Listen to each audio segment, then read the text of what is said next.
Good afternoon and welcome to today's Industry Week webcast, Why Root Cause Analysis is the Cornerstone of Asset Performance Management, sponsored by Kepner-Tregoe.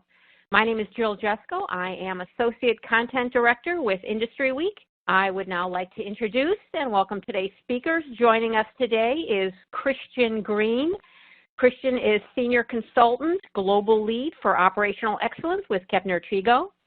Christian helps KT client organizations develop strategies, improve business processes, and facilitate issue resolution through the use of Kepner-Tregoe processes and critical thinking tools.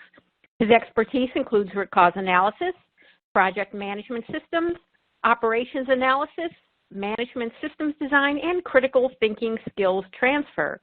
He helps client organizations design and implement initiatives for change management, operations improvement, and human performance management. Joining him is Ingrid Duick, Client Relationship Manager, Consultant with Kepner-Tregoe. Ingrid's primary focus is on solution design, facilitation, and capability development in the areas of process improvement utilizing KT's critical thinking tools and established business improvement methodologies such as Lean and Six Sigma. She facilitates and coaches client initiatives to achieve operational excellence by stabilizing and standardizing key business processes and helps integrate sustained changes through performance systems engineering. She develops new client programs and provides a range of support services to KT clients across North America. With that, welcome to the audience. And Christian, the floor is yours. Thank you, Jill. That was a very thorough introduction. I appreciate that. So there's no need for me to jump deeper or any deeper than that. Welcome, and thank you for joining us. We'd like to spend some time today talking to you about asset performance management. We'll call it APM throughout the slideshow or presentation, and more specifically, how root cause analysis impacts asset performance management. So, without any ado, let's get into the detail around this. From the materials or the documentation, the announcement about this WebEx, there were some overarching objectives that we're trying to achieve. First of all, we want to help you recognize some of the typical pitfalls or stumbling blocks that people encounter when they talk about or implement asset performance management. We'd also like to talk to you about how some proactive root cause analysis or issue management tools can be used to address these typical pitfalls. And then we'd like to wrap it up and would like to talk a little bit about how to pull that all together and look at it as more of a holistic and organizational approach to implementing these type of systems. Right? That's the what we're trying to get out of it. How we're going to do it is in front of you. I'll briefly run through these items and kind of give you an idea of where we're going to be headed today. So first, we're going to talk to you about what asset performance management means, right? It's a relatively new term for something that people have been doing a long time. So there are a couple of different definitions. We'll come up with a common one. We'll talk about some common key components for APM and what that might look like. Ingrid will dive into where the cracks are or where are some typical deficiencies as you implement an APM strategy. Then we'll talk about RCA, and just as with APM, RCA, root cause analysis, has some different definitions. So we'll talk about our common definition, and then we'll swing into how those RCA components can be used to impact your asset performance management strategy. And as I said, then we'll bring it all together, and at the end, we will be collecting questions the whole way through, and they'll be visible to us, but we'd like to take 10 or 15 minutes at the end and answer any questions that you might have. If we run out of time and we can't get to all of your questions, we are going to answer all of the questions. It will be a written or an email response to you around the answers to those questions. So if we don't get to it live, we will definitely get to it at the end in some form. Okay, so that's the logistical things. Just briefly about Kepner-Tregoe and who we are. I'm not going to read all of this slide to you. You guys can all read this. All right, we've been around for about 63 years now, right? And we focus on root cause analysis, project management, and our business is split down the middle. We do training We do skill development, but we also spend a lot of time in organizations implementing these systems.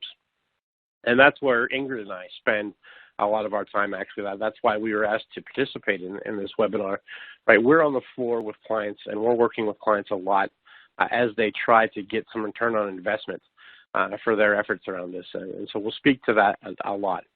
So that's who KT is in a nutshell, and that's where we're coming from. Let's talk about that common definition of asset performance management. Said we were going to call it APM, and I keep reading it out all the whole way through. So I'll try to switch to APM. APM basically comes down to two things, and there are two terms that we will actually define here in just a bit and that we will reference quite a bit.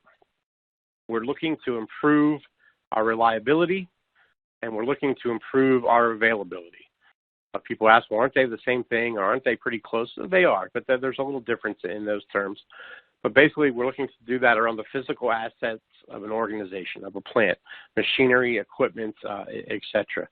At the same time, we want to minimize risk around operating those assets, and we want to minimize the costs associated with that.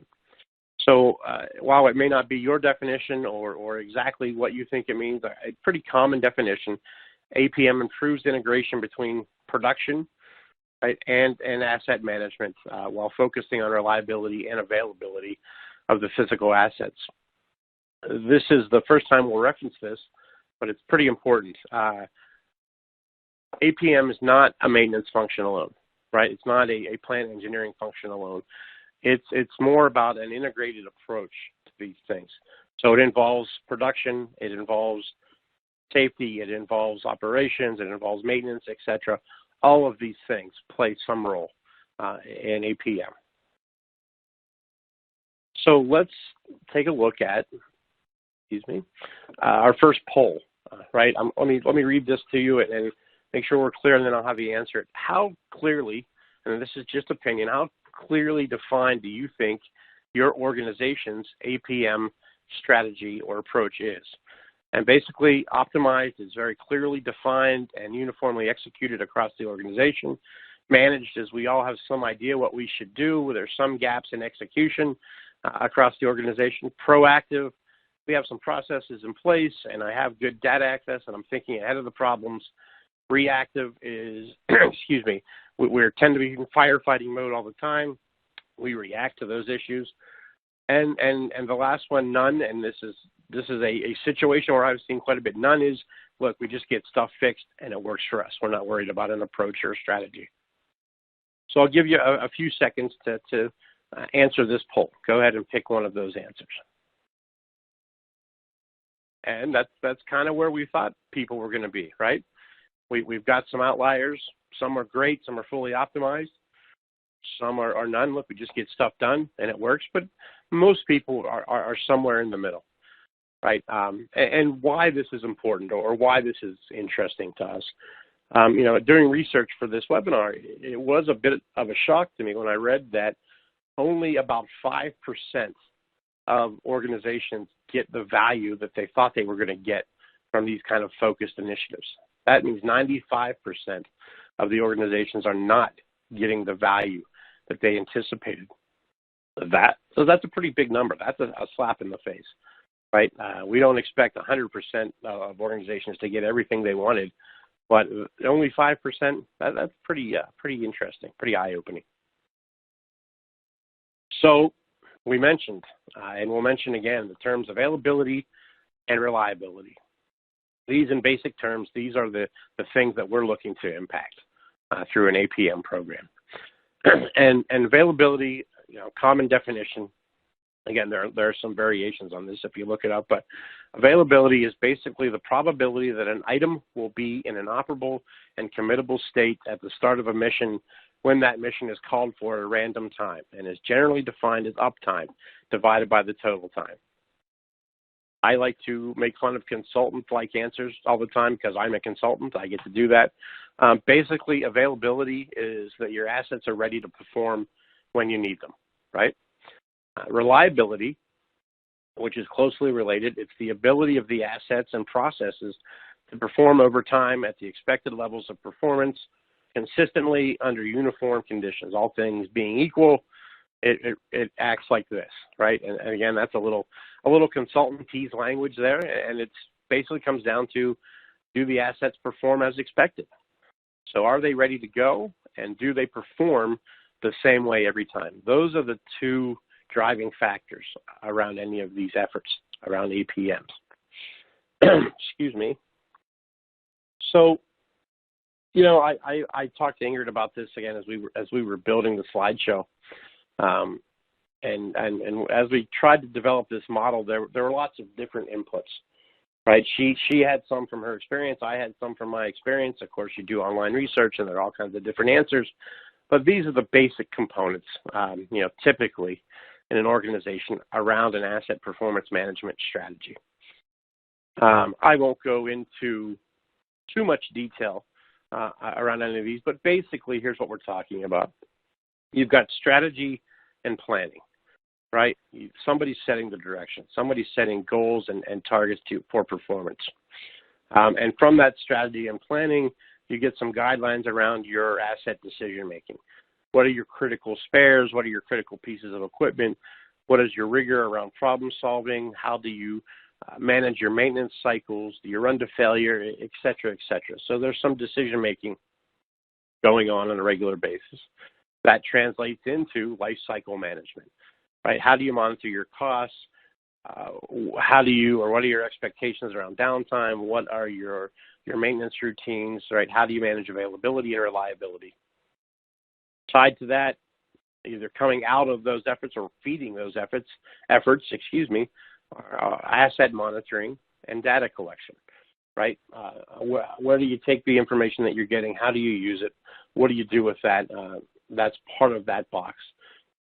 And then you have performance environment, right? Performance environment, these are machines, but there are people involved, right? This is setting the stage for successful execution of your strategy and planning and successful execution, of your life cycle management approaches, et cetera.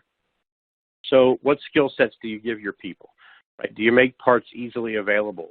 What are their work execution routines and expectations? How well do you set your people up for success as you focus on these other boxes? And the last box there is risk management, right? How proactive are you in your problem solving? Do you look ahead and do trend analysis? How well do you or are you aware of the risks of any corrective actions that you implement? You know, what goes into that box that allows you to do these other things without negative impact, right? That's what we're talking about in risk management. And we will get deeper into these, as we go through the slides and as we get through the presentation. Okay, so as Ingrid knows, I'm a process person. I love process. I like procedures. I know that makes me a little strange, but that's okay. And I get frustrated. You know, you have your processes defined, you have your procedures defined, you have people skilled up and ready to go, and you only get 5% of your intended value out of these things, right? So there are some cracks in the wall, and I'm going to actually ask Ingrid to talk to you guys about what some of these cracks are and how we can start thinking about dealing with these cracks in our system. Ingrid, I'll turn it over to you. Yeah, thank you. As you know, even the best designed systems have holes where the intended value of that process or system is lost. So I like the 5%, 95% numbers, because obviously there's a lot of room for improvement. And so we're just going to dive a little bit more into some of the common and typical ways that an asset performance management program loses its effectiveness.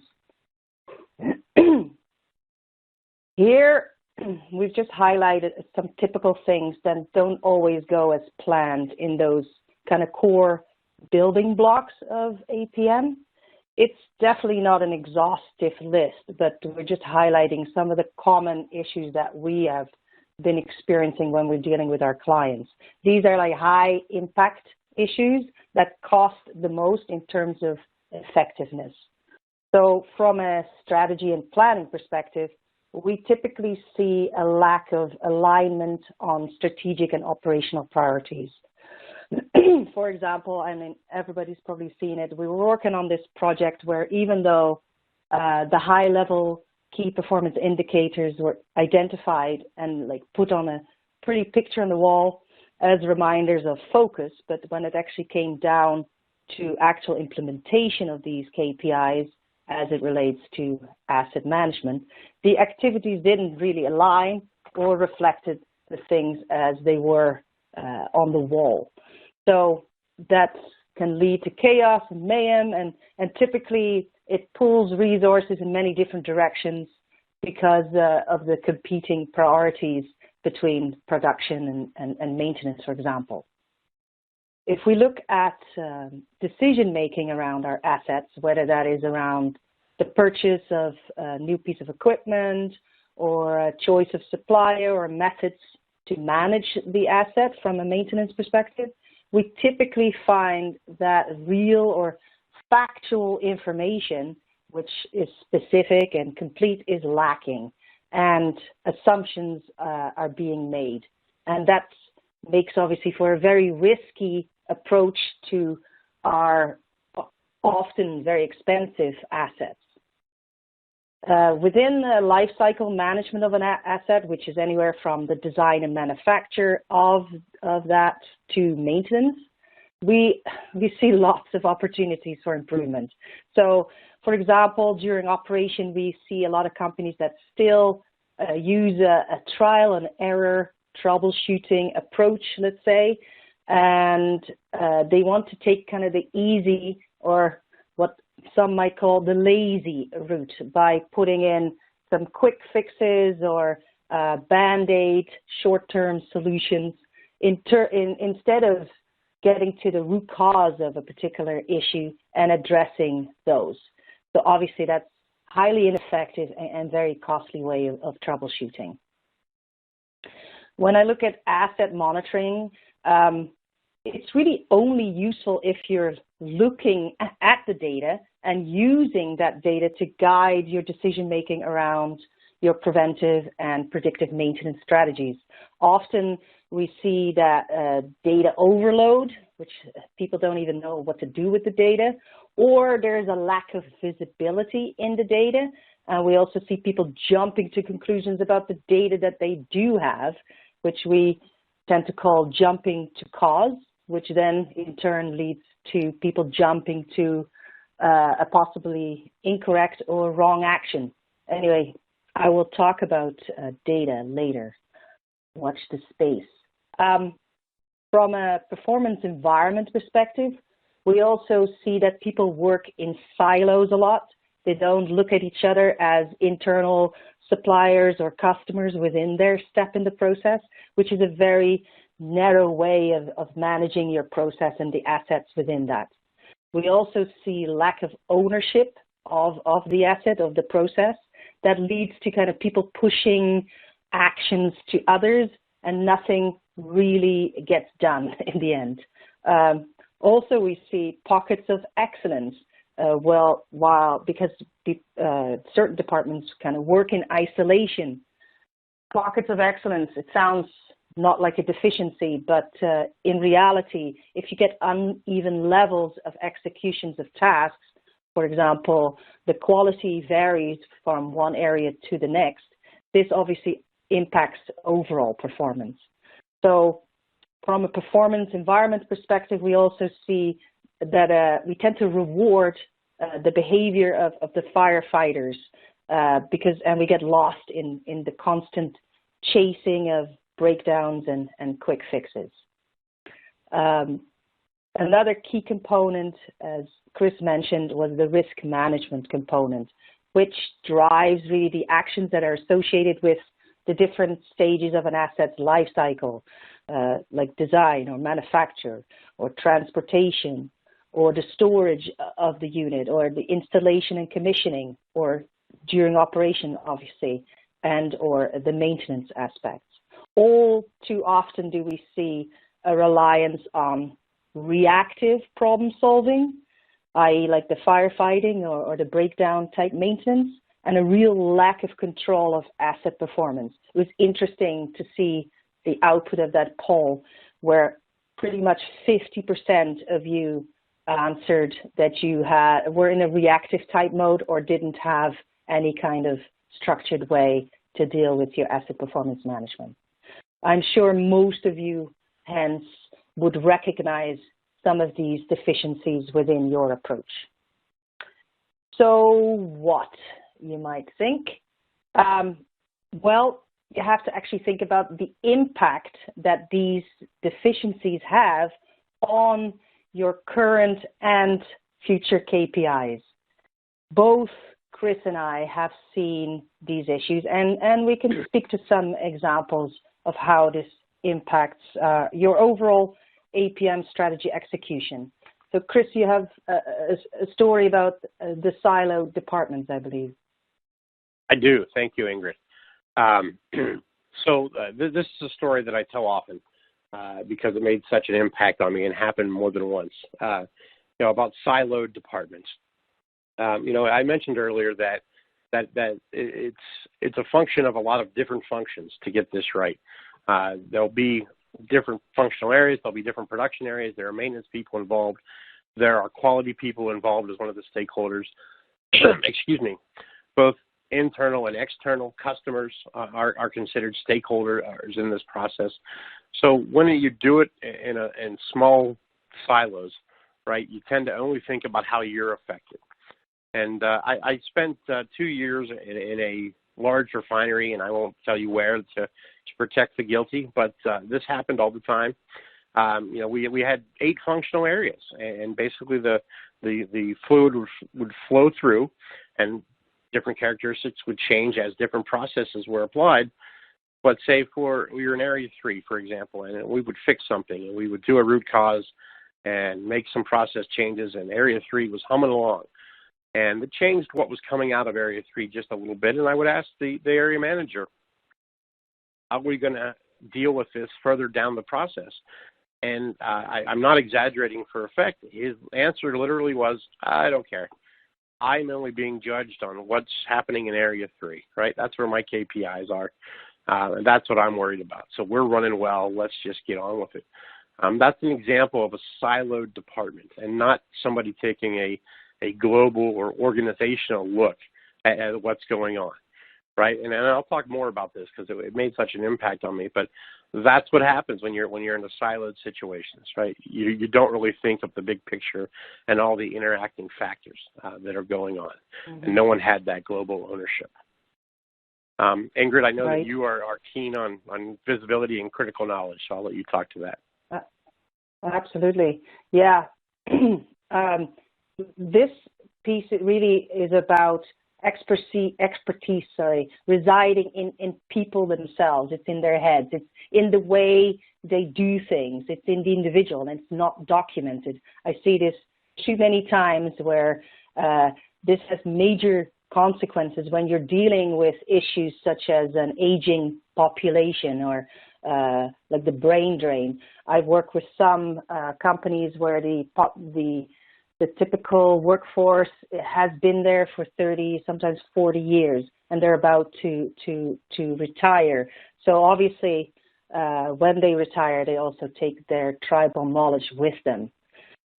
There's also another component of knowledge that I see that when it does exist in systems like SAP or JD Edwards I've worked around, which misses some key historical data as it hadn't even been documented or even poorly documented, let's say, or once a company was taken over by another company, they changed the systems, and during the migration of that data from one to another, which was a situation where I've seen a few times, then a lot of that data got lost. So these systems are supposed to help us access the repair history on like a piece of equipment, but typically has very vague descriptions of a problem or a repair and makes it very difficult to do a risk analysis, or when you don't really have any access to accurate data around past performance and breakdowns. I'm sure most of you will recognize part of that. Chris? Sure, I believe thank you, you could talk about lack of uniformity. Yes, ma'am, I will. And this is kind of an extension of what I talked about in siloed departments and lack of ownership. Ingrid mentioned why pockets of excellence can be a bad thing earlier, right? Uneven performance, uneven results if we're all doing it different ways. Some other examples of why that is important, right? A lot of times if you don't have a lack of uniformity around understanding, say, for example, around emergent work orders, right, emergency work. One man's emergency work order is another man's, we'll say, level 2 in terms of escalation, being somewhere in the middle, not as important. And if you don't have agreement or common understanding of things like that, then it's chaos, and it's everybody working on whatever they can to get whatever they think is important done, and nobody heading in the, I almost said the right direction, but the common direction, at least in one direction. I can't say if it's right or wrong, but in a common direction. Another real-world example of where I've seen this be an issue, right, the pockets of excellence, or the lack of uniformity of understanding. Excuse me. I'm sorry. I haven't talked a lot over the last 3 weeks, and you can tell I'm starting to lose my voice already. You guys might be in luck. I might fade out. Excuse me. So a lot of times, if we don't have that common understanding of or at least common backing of what's going on and where we're all headed together, you get people trying to do individual, I guess you call it management of resources, right? I can only speak for myself, but some of you might be familiar with. You walk into an area and you see this tool locker or parts locker over in the corner locked up with limited access, or you see a trailer outside in somebody's functional area that only the area manager has access to, and you ask, "What's that? What are you doing over there? What's going on?" Well, that's our parts area where we keep our parts locked up. You ask a question like, well, aren't you supposed to keep all the parts in the warehouse, in the centralized warehouse, and they'll put them in kits for you and deliver them? And, well, that works, but then we don't have the parts we need all the time. So I like to squirrel those parts away, right? That's an individual management of resources outside of the system, and that what may be considered critical to the area, right? Because it's not aligned with the rest of it, that leads to problems other places.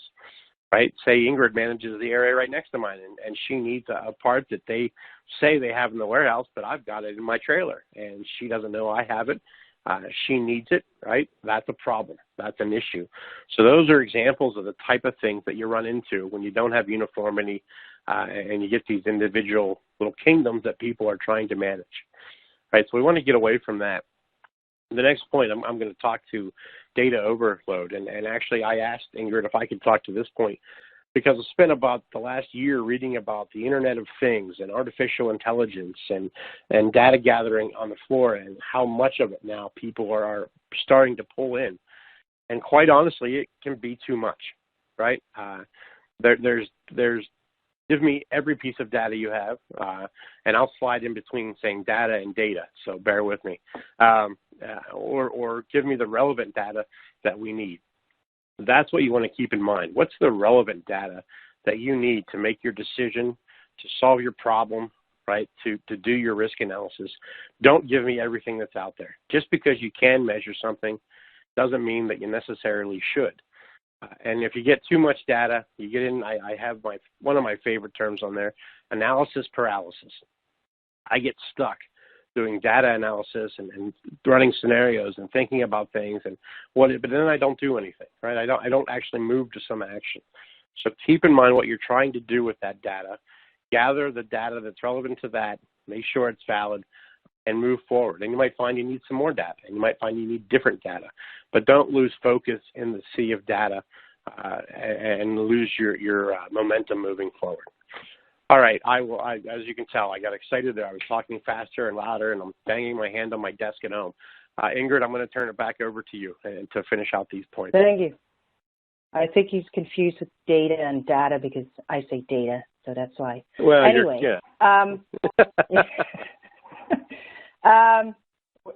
yeah, obviously a lot of you had answered about the reliance on reactive problem solving, which is, you got to fix it now, get it back up and running again, which you have to do, but is very short-term thinking, and like I mentioned, it's high cost and it increases the repeat or the number of recurring problems, as well as costs that are related to labor and parts. So being reactive focuses really on the effect of a particular failure and not specifically on the cause. So it tends to come back and bite you in the butt.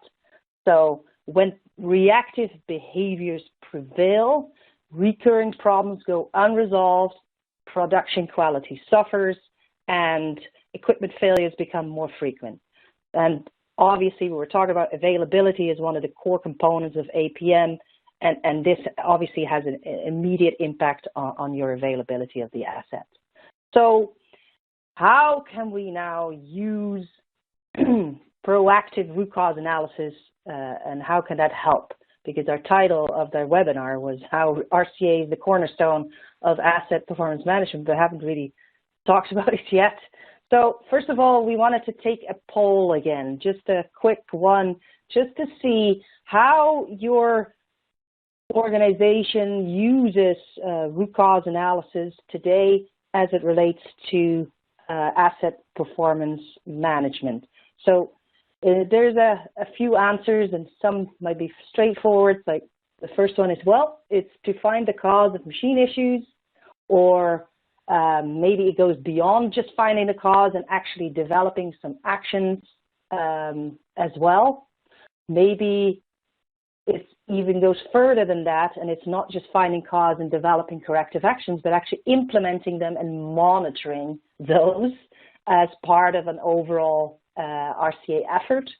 Or are you confident that your RCA is an integral part of your overall asset management strategy, which includes both reactive and some preventive, predictive actions?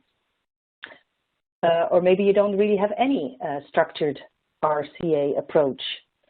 So we'll give you a few seconds to answer that. I think most of you probably have a decent sense. There you go. Interesting. I stand corrected. Okay. Awesome. Good. Well, it looks like about 40% do include corrective and actually focus on the implementation of those corrective actions. And everybody has a different definition of that, but that's pretty good. Although about a third of you don't really have any kind of approach to RCA. So, Chris, I wanted to hand it over to you for a little bit, because what's your experience as to how you've seen organizations use RCA to manage their investigations and their incidents? Sure, and those slide results were pretty interesting. I really was expecting more of a shift towards just straight we find cause and that's it. In our experiences, both Ingrid and I, we went around and around about this. Right? What are the ways we've seen people do this in organizations? And we've seen organizations from making toilets by hand, in a highly manual, situation to making circuitry for the space shuttle, so very complex and intricate, situations. So regardless, across the spectrum, we've seen basically these three kinds of setups. One is that incidents are typically handled by a dedicated investigative function, right? Send it to the investigation group, send it to the problem group, and they will do an investigation, and they will come up with cause. Excuse me, jeez. I do have to get a glass of water, I believe. So they will find cause, and then they hand it off, right? They might recommend some corrective actions, but usually they hand off after they find cause. Somebody else comes up with corrective actions, and many times somebody else even comes up or is responsible for the implementation, right? So we've seen that type of situation. And then the second option is that we have incident investigations are managed by typically an engineering function, right? And they manage the investigation. They will use some different people as subject matter experts. They will recommend corrective actions, and then they hand those off to other functions or departments for implementation. And then we have a more holistic, more team-based approach, where the investigations are led by, and I threw in reliability engineers, but they don't have to be reliability engineers, but somebody that will lead those, kind of manage the effort. They develop corrective actions, and then they become responsible for the implementation of those corrective actions. Right. But what I got from the answers that you guys gave me as the poll question was that more people are taking, I guess, a bigger responsibility both for corrective actions and for implementation of those corrective actions, and I'm glad to see that. Ingrid, I'm going to pass it back to you, and while you talk about the next slide, I'm going to go get some water. That sounds like a plan. It sounds like Chris is talking, because we're talking about more of a holistic approach, which we might also equate to what we call issue resolution. So we can almost equate root cause analysis to issue resolution. If you truly are thinking about solving problems and preventing reoccurrence and preventing them from happening in the first place, then we're talking really about more of a comprehensive approach. So, of course, getting to the root cause or to the true cause is still important, but it seems we need also other tools in our toolbox to think through some of the additional types of issues that are related to all those different components that we described in our APM strategy. So when we talk about thinking, most of you will see this slide and you will recognize some of these tools on here, whether that is Six Sigma or the PDCA or 5 Whys or things like that. Most of you probably use a variation of some tools or a combination of all. And they all have value, and they can all be effective when you apply them properly and consistently. The important thing to take away is that you need to have some kind of framework that guides you in applying the tools. So when you're trying to achieve, what you're trying to achieve with your issue resolution efforts, that should align with your APM strategy. So if you look at those key kind of questions that are in the middle, those are typically the usual things that people focus on to a different degree.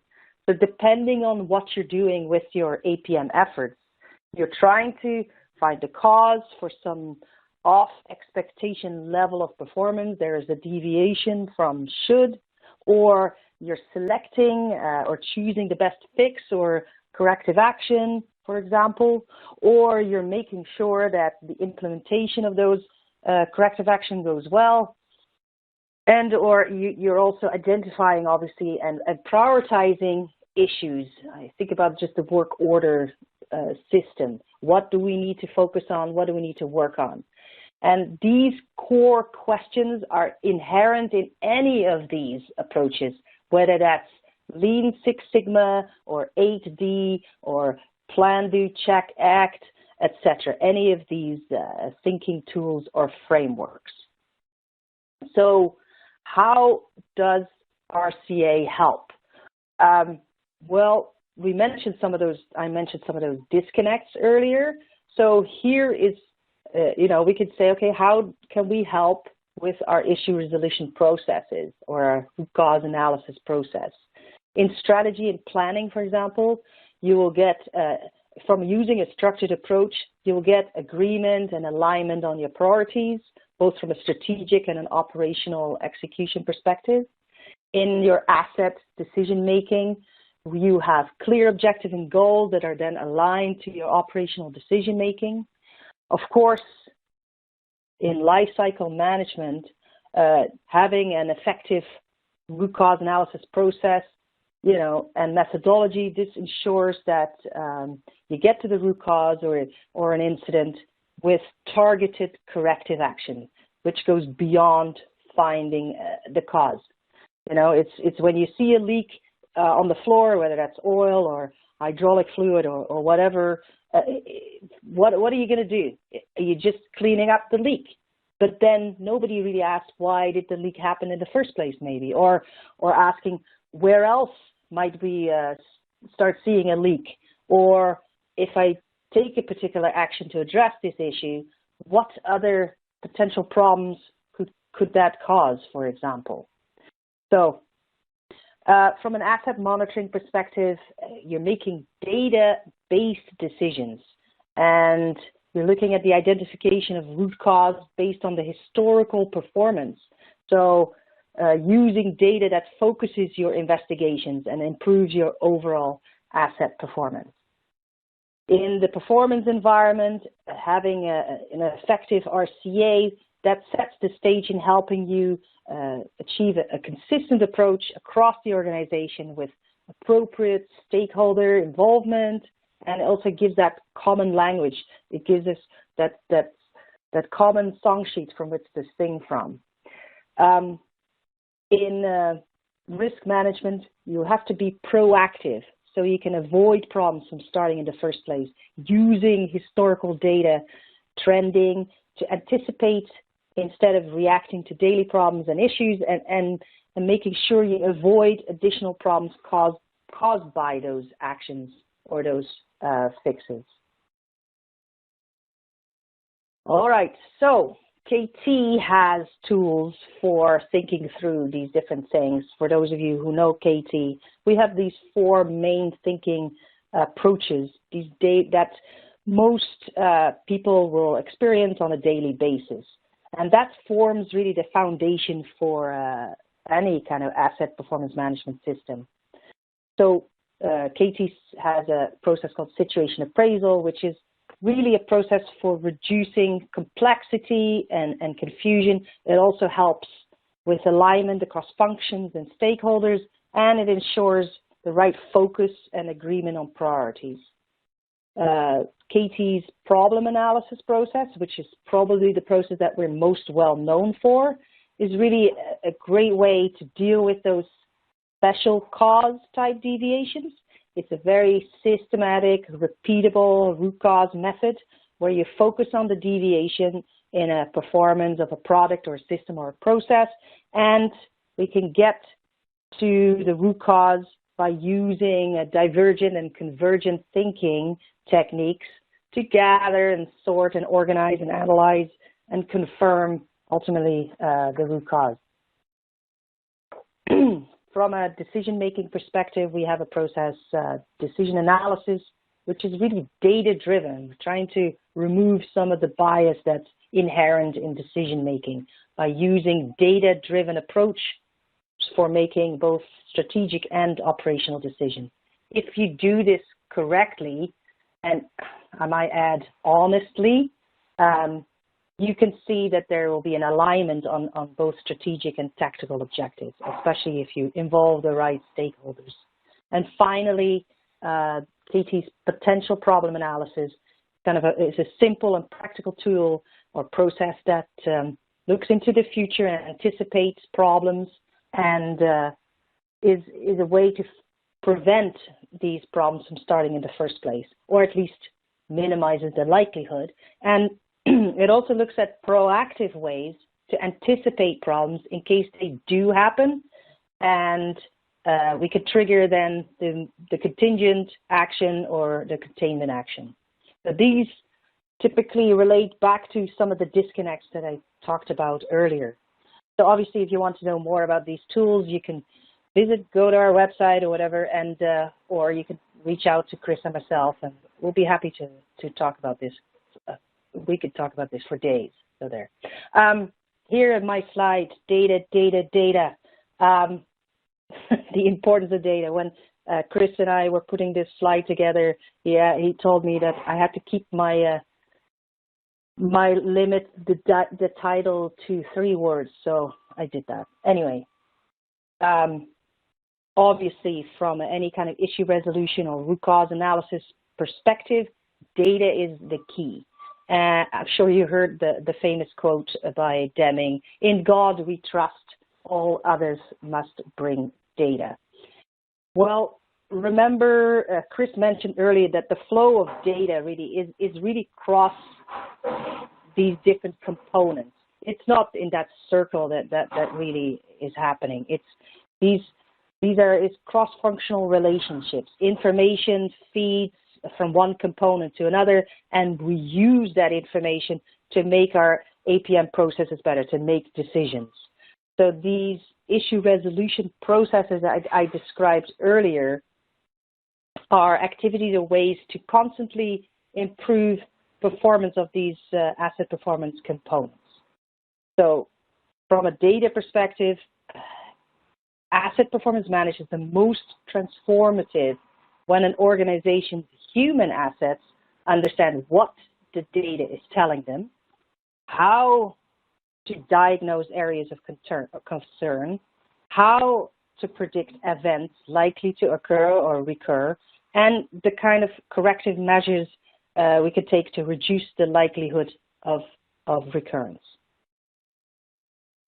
So I always typically talk about the importance of quality data, because the quality of our thinking output, whether that's a decision made or root cause found, is dependent heavily on having good quality data.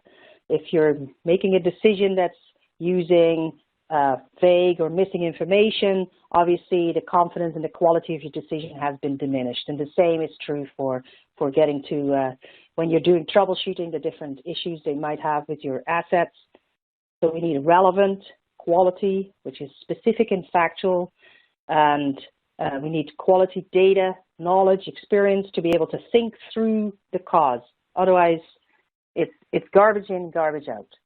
So, Chris, how do we now put this RCA, or this issue resolution, as we may call it, to work? Thank you, Ingrid.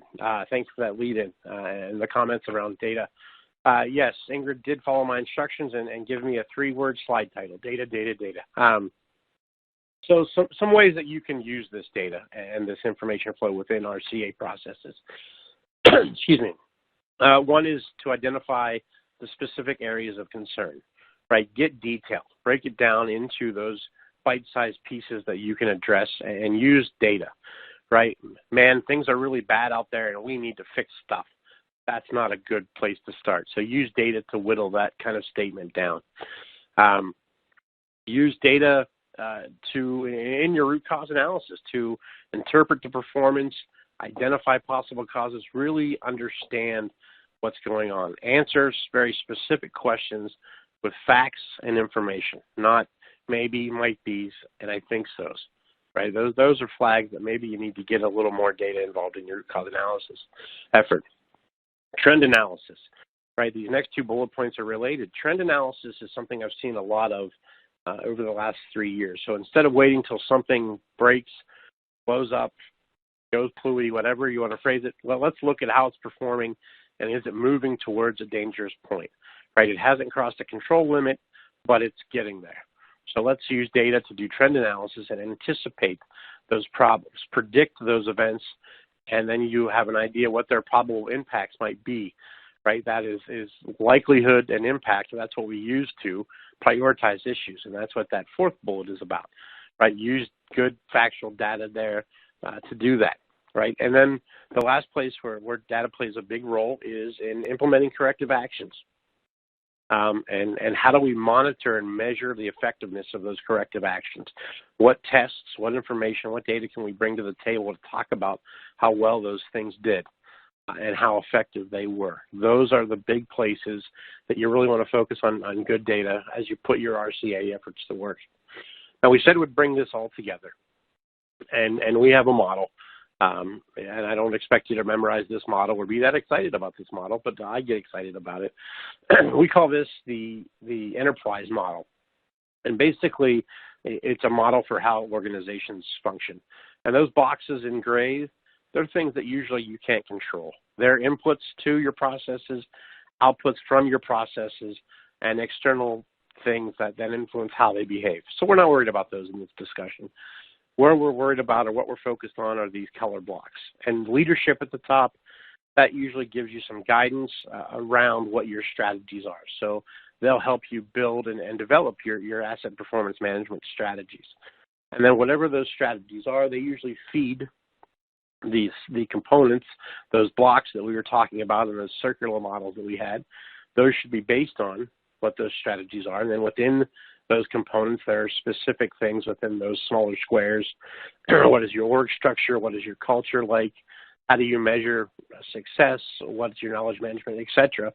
Those things roll up into your APM components. And at the bottom of this is issue resolution or root cause analysis, and that's the foundation for all of these activities. So you get your direction from the top, you get your support from the bottom, and that should give you the ability to build strong processes in between, right? That's the point of this slide. So all that being said, I showed you a leaky bucket before, right? So we want to start fixing some of these holes in the leaky bucket. So some strategies to reduce the amount of value that you're losing if you're struggling with your APM efforts. Some things to do, basically. You know, as a root cause guy and as a KT guy, I usually don't recommend Band-Aid fixes. I want to fix the cause, but for illustration of our point, I use that picture. Some things that you can do to make this better.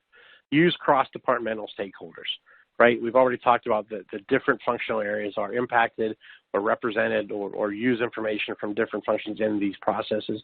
So bring people in from quality, operations, production, etc. They all have inputs, they all have needs, they all have information. So involve them. Keep looking for elusive data. I mentioned the term intent before. What's the intent of your question that you're asking? So what that tells you what sort of data that you need. So use that, go to raw data, look for different ways to slice it. You know the intent of your search, use that to guide your search for data. And if you don't have access to it, maybe you need to put in some temporary collection methodologies to get it. Take some time to understand the problems first. Are you really doing the root cause, or are you really making a decision? Right? Is cause already known, or do you just really have to make sure an implementation goes right? Make sure you have a good understanding of the problem, of the situation before you jump in. Use the right problem-solving tool for the job is basically the message of this point. Excuse me.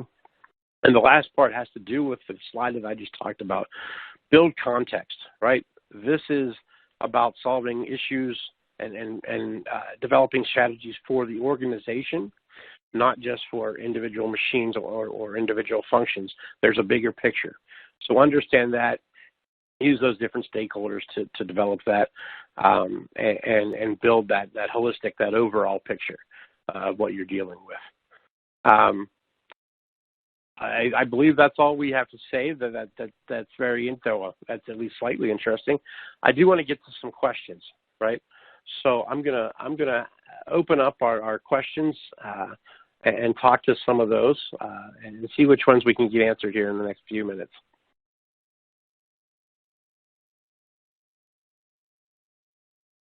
Let me get that up there. We've had some great questions.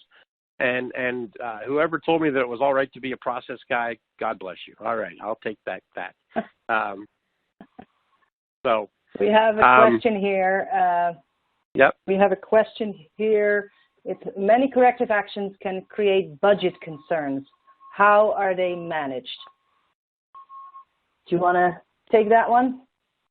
Why don't you take? Can you take that one? You Sure. brought it up, so I'll let you speak to it. All right, fine.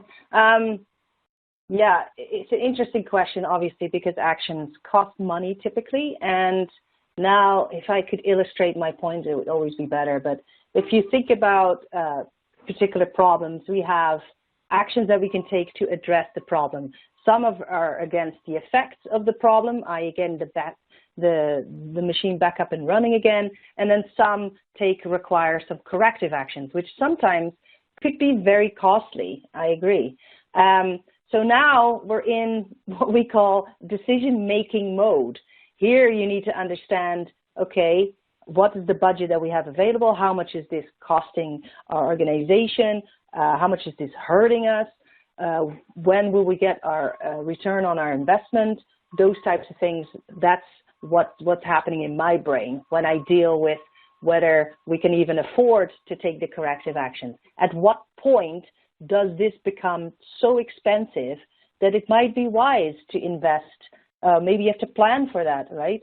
So if you look at your overall budget that's coming up the next year, you can do prioritize the different activities that you want to invest in, and then see what the ROI on those are. That's how I tend to look at it, from a more of a now in decision-making mode, even if you have found the corrective action.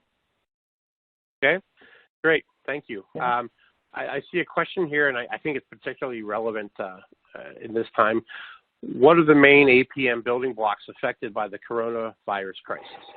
Right, this is something that we're all thinking about. And quick answer, off the top of my head, most immediate impacts are with strategy, with the decision-making, right, and the risk management, right? The strategies coming out of this as you restart operations and maybe as you do business a completely different way are going to be different. So maybe taking some time and thinking about what those strategies are as you restart operations, I think that's a pretty important step to do. That in turn is going to impact your operational decision making, right? So you change the way you run machines, or you change the way you stockpile parts, or whatever it may be, right? Stockpile parts comes to mind very, very to the forefront. So that decision making is going to change as well. And I think it'll be short term, midterm, and long term that you'll have to look at different ways. And the other one is risk management.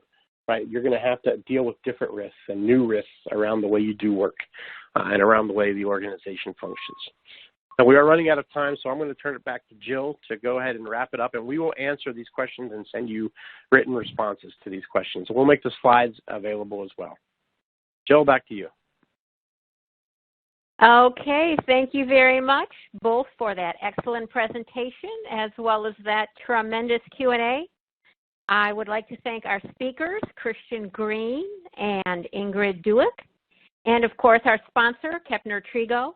And on behalf of Industry Week, have a productive remainder of the day. Thank you.